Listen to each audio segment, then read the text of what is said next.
Hello, everybody. This is the monthly Democratic Dialogue cable television program for Cape Ann. And the Gloucester Democratic City Committee that I chair meets every month, and we have a number of activities. All are welcome to our monthly meetings at the Gloucester House restaurant.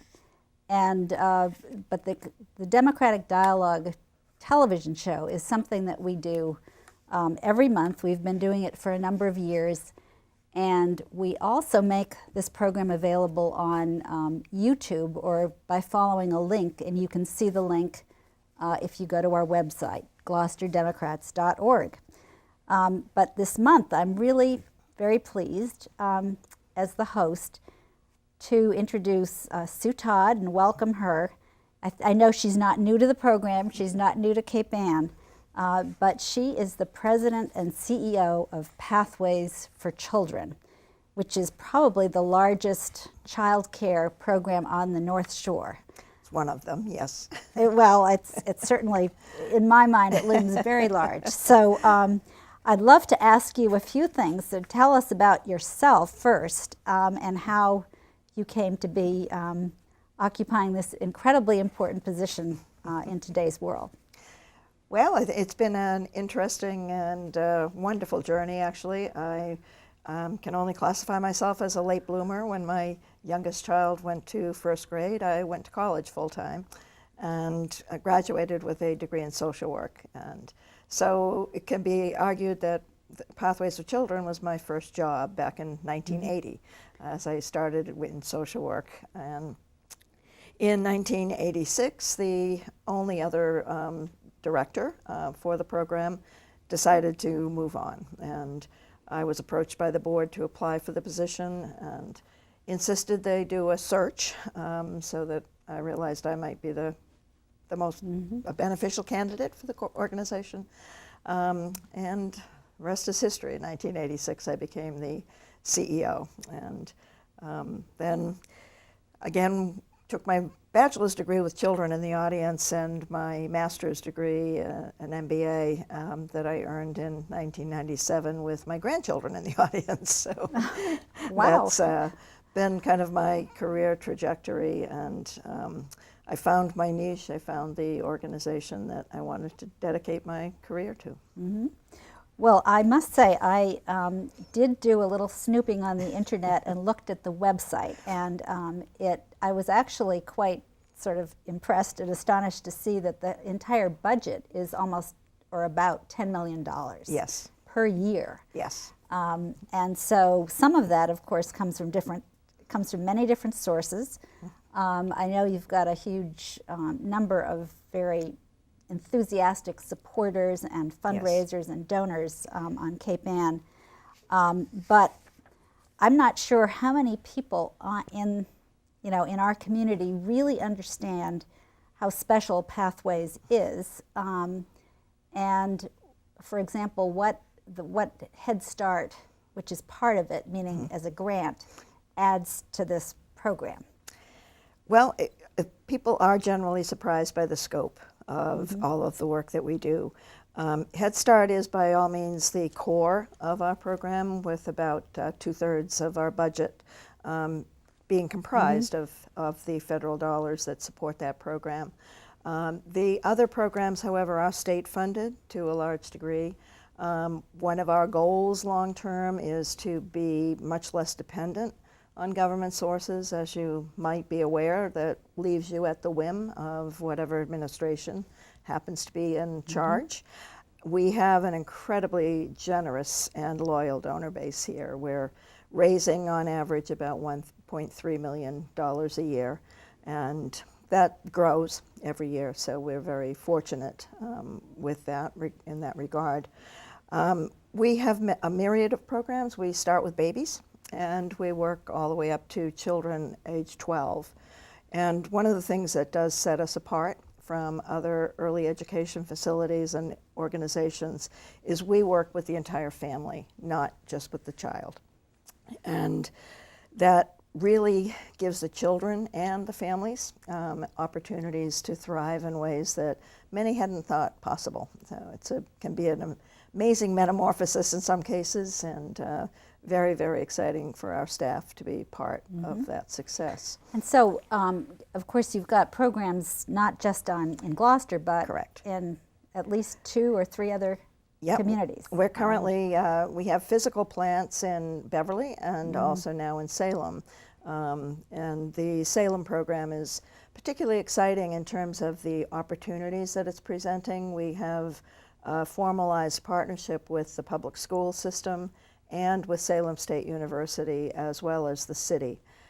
So we are actually creating a lab school for preschool in the city of Salem in cooperation with Salem State University. And we welcomed our first set of students that will be learning from our teachers, and part of that is really trying to respond also to a growing crisis in our industry, and that is staffing. It is increasingly difficult to find and retain highly qualified staff that we're seeking. We prefer bachelor's degrees teachers, and we help them get their degrees. That can take some time as people work part-time, work full-time, and go to school part-time. So we've decided that the best way to counter this shortage is to grow our own teachers. So we're going to actually start by introducing some high school students that are interested in the career, and hope that we make such a good impression they're going to want to stick around and Well, that sounds continue to work for us. incredibly It's very exciting. exciting. And It's very exciting. I know, for some young women, I mean, who aren't sure about a teaching career, and I actually have a niece out in Montana who is now, who is an early childhood educator, and she has her own little baby, but she, I think, feels somehow more comfortable in a program like Pathways. Right. Because they are nurturing not just of the children, but of her. I mean, and every parent needs support. Exactly. It's like we can feel on top of the world and totally competent, but boy, it's a tough job. And we all can benefit from the socialization that is offered, and support groups, whatever the case may be, we'll bring it to the table. So when I'd love you to talk a little bit more about Head Start, because I think for many families, when they think about having children, and they'll say, "Oh yes, my mother has volunteered." Well, volunteered to be the babysitter, and I know she can do it at least 1 or 2 days a week. And my aunt or my great, somebody can do it another day. And or there's a lady, just down the street, and she takes in kids. And I think there might be space. And so these are conversations that leave one factor out. I mean, they certainly might be less expensive. Absolutely. And that's a huge consideration. However, the issue of quality, standards, experience. Consistency. Yes. Yes. So. Yeah, one of the things we know, and I'm really feeling fortunate to be living and learning in the era of the brain research that we have been undertaking for the last almost 10 years now. The statistics we have and the proof that children from birth, especially to age 3, but then also to age 5, that is the period of the most brain growth. The synapses are just going crazy in those little minds. And what we know, when the issue of quality of early education can really be a challenge for a lot of parents. How do I know that there's a quality program? Well, one of the things I always talk about is look at the turnover rate, because a consistent caregiver for a child is very important. Children at those ages, as most parents can attest, often don't do well with transitions, moving from one place to the other or one activity to the other. That there's a specific training and ability to help children go through those transitions better. Socialization is huge. And one of the realities for all of our kids is no matter your economic background, whether you're enrolled in a program that is primarily focused on low-income children, those are the children your children are going to be associating with for the rest of their careers in school. And what we know is the learning from all kids to other kids, watching language develop, particularly if a child is not coming to the program with English as their primary language. Some that speak no English at all. And at the end of 10 weeks, they're speaking. And they're learning from their children, the other children, their peers. It's just truly remarkable to see when the children arrive on the first day of school and then going back into the classrooms a month, 6 weeks later. And it's like children are standing in line to go to the gym. They're serving themselves their family-based meal. They're cleaning up from the meal.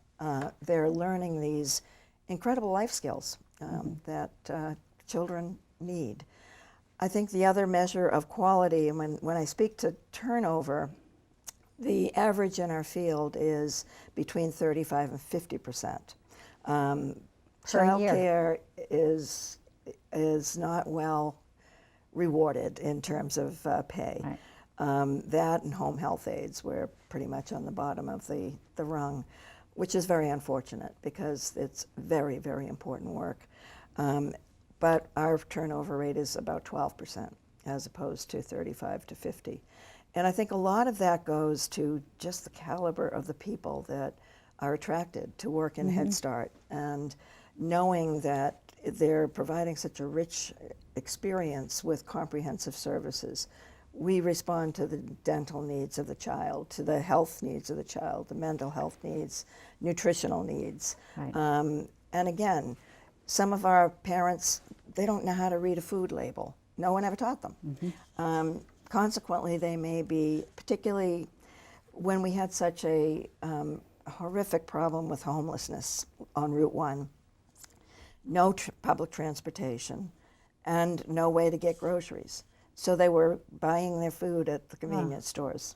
So we basically created special programs for the summer to get the children out of the motels and bring the parents food shopping and help them with the nutritional needs for their kids.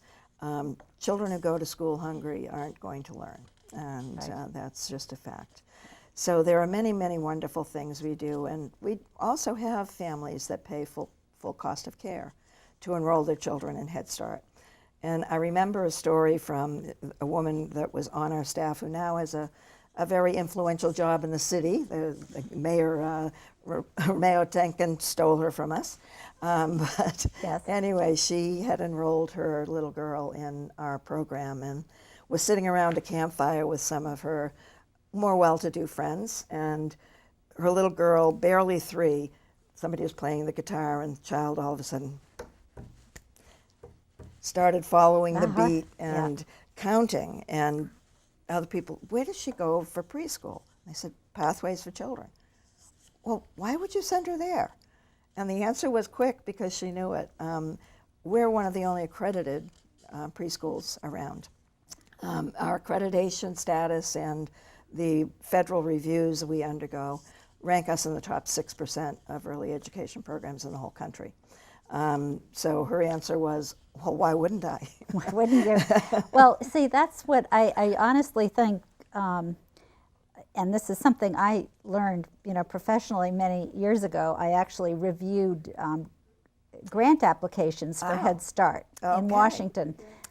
And so what I learned, of course, from that whole process was the organizations that receive the federal grant money must meet certain standards. They have to prove, they have to specifically explain how they're going to meet the standards for health screenings, for dental screenings, and then some vision, other hearing, things, vision, hearing, and how they maintain the staff, how they train the staff, what the plans are. So this is a very rigorous process. Yes, it is. And again, many, many states don't even come close to having the same standards. No. I'm not even sure Massachusetts really does. So it's the closest thing that this country has to national child care Yes. and education standards for birth to age, well, I'm not sure, 5, I think. Yes. And as such, I think they're extraordinary. And this program, and I had the good fortune of,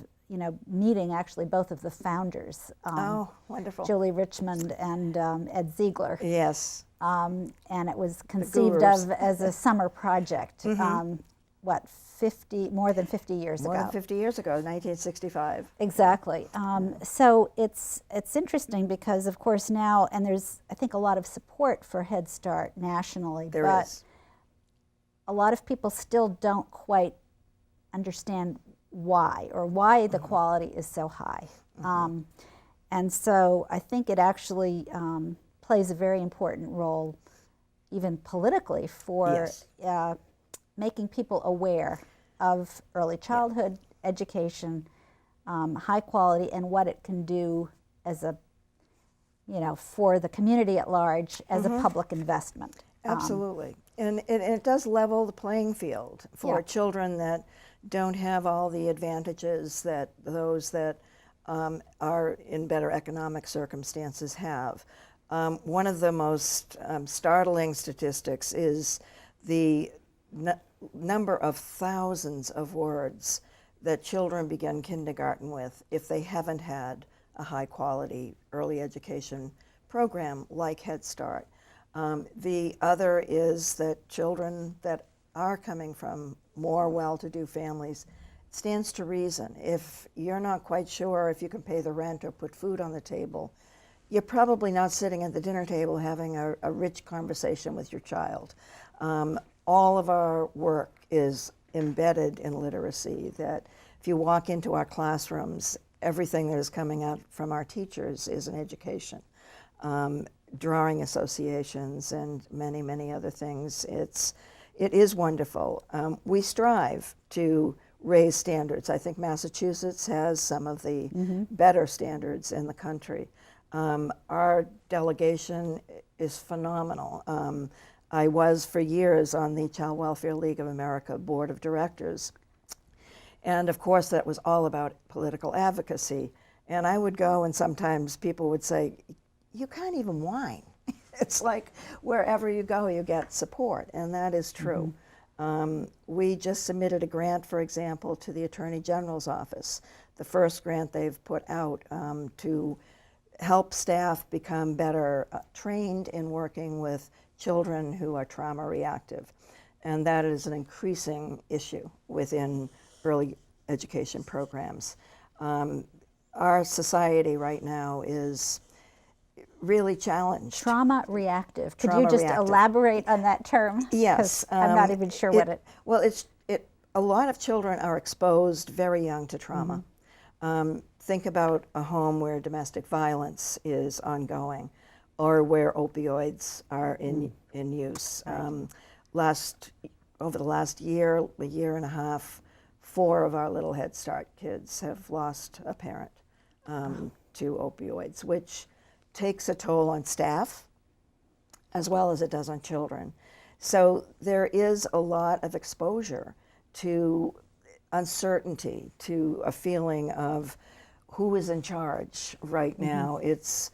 I'm seeing it with some of the children, some of the families, a growing sense of things are out of control, and a growing anger, and that sometimes is outwardly focused. So there's a lot of work to understand where the child and the family may be coming from, what their experiences have been, and being trained and ready and able to deal with that from that place.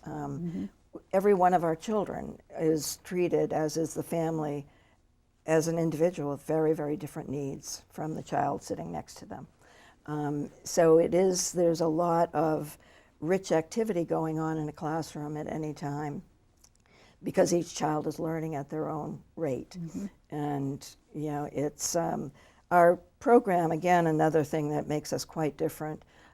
We employ 15 social workers. That's licensed just what social I was going workers. to ask, Yeah. and whether home visits are included Yes. in any of the programming. Yeah. And the answer to that is yes. At the Yes. beginning of the year, a home visit is conducted both by the educator and by the social worker. The social workers and others will go into the home more frequently if that's wanted and helpful. We are talking right now about down the road creating a home visiting program that would be particularly welcomed by new parents that have not gone back into the workforce, part-time workers.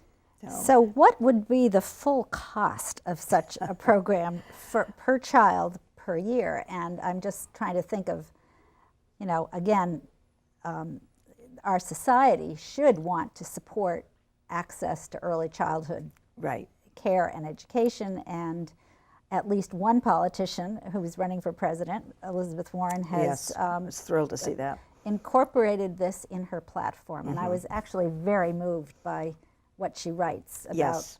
her own experience, and then Her Aunt B, as I recall. her Aunt B, what many families are facing. Yes. And I know with my own grandsons that, just to have the perspective and the input from a trained professional has been so important for my daughter, even for me, because parents, even if they're grandparents, they've forgotten whatever they learned before.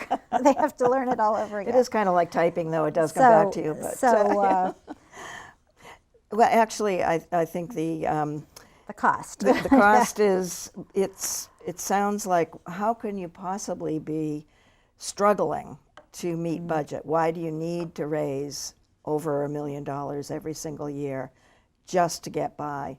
And the answer to that is, on average, it's $20,000 for a preschooler and $33,000 for an infant and toddler. Wow. Infant So toddler that's care. more than many college tuition costs. Absolutely is. And part of that is the ratios that you have to sustain, the credentials that we require, state does not. In order to be an infant toddler teacher, for example, a lot of people think, well, what's so hard about that? You hug a baby, you change the baby, you feed the baby. Some of our children come into our program with delays. Some have been exposed to substances in utero. There is a lot of catching up and sometimes early identification of issues that if we pick them up when a child is 6 months old, a year old, we can make the referrals so when they hit the public schools, they don't need special education services. Not all, but some. And so the cost is prohibitive, and it is something that few people can really afford. The other thing that I'm very worried about on the political front is the disparity between the federal poverty line and the state poverty line. It is a particular issue for East Coast communities and West Coast communities. Every other state in the country is not struggling with this. A family of 3, I do want to get this right, in terms of the poverty level. Now think about this, could be 2 parents and 1 child, or a single mom or dad, or a grandparent. We're seeing a tremendous surge in grandparents that are now raising their children. But a family of 3 on the federal level of poverty is 21,330. I challenge people that don't want to support this program to try to live on that. For the same family of 3 with a state poverty line to qualify is 47,802. So more than double. 200 percent about double. Of federal. So we used to be able to blend the state funding with the federal morning funds for Head Start. We're not able to do that anymore. So we're principally going to have to be more of a part-time program, but we are extending our hours of our part-time program to where we're now running mostly what we call duration classrooms. Children are getting 5.5 hours of education Okay, so a day. they might get 2 meals or... Yes, Yeah, right. oh, definitely 2 meals and a snack. Yeah, so it's and Right. yeah, sometimes for some of these children, that's their their most nutritious meals of the day. They get introduced to some very interesting food, and believe it or Right. not, they eat it.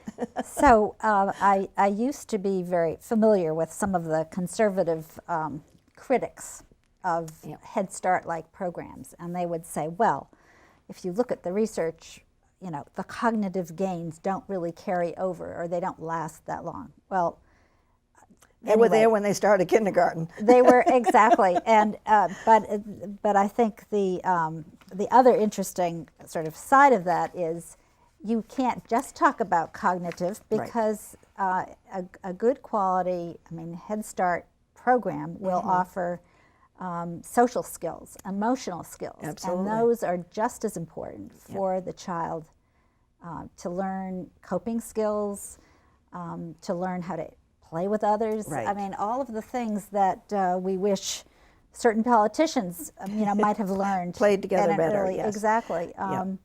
So I think but those kinds of skills really have to be be They as do.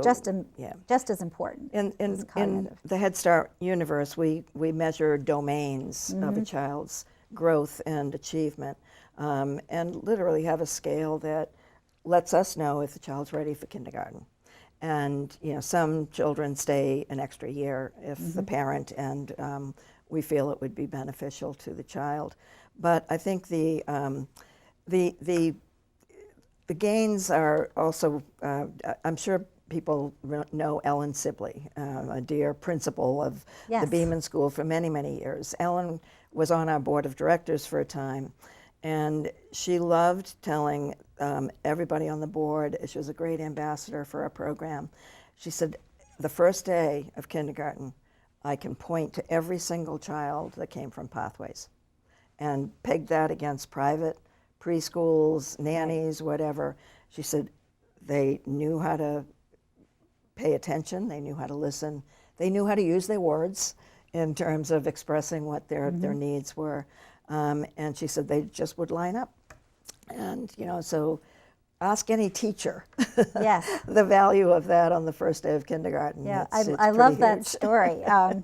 Well, anyway, I think we've got to wrap up now, Aye, but time flies. I feel as though we're just scratching the surface of, We are. of what a program like Head Start can do for the entire community. Right.